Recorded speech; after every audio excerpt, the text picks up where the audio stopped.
আমাদের বিষ্ণুপুর দেশবাসীর পক্ষ থেকে আমরা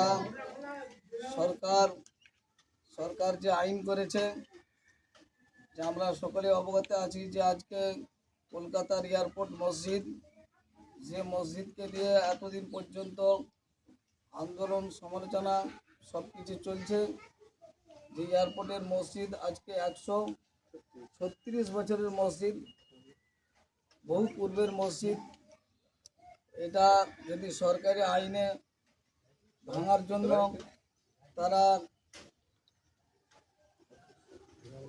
এস্টিমেট নিয়েছে, তো এটা আমাদের জন্য খুব অন্তরে ব্যথা লাগছে। যেটা ঐতিহ্য একটা মসজিদ, সেই মসজিদকে ভাঙবে, এটা তো আমাদের অন্তরে একটু ব্যথা লাগবে।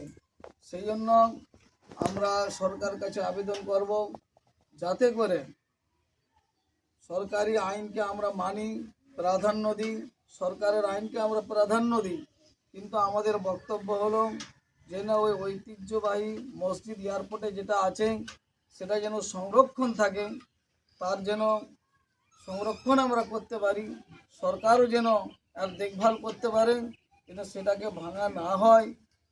সেই জন্য আমরা আজকের এই প্রতিবাদ সভা আমরা করলাম। কি ও সকলে একমত? নারায়ে তাকবীর, আল্লাহু আকবার, তাকবীর, আল্লাহু আকবার, তাকবীর, আল্লাহু আকবার। ওই গেটে মোবাইল দিয়ে ধরা যাও, হ্যাঁ।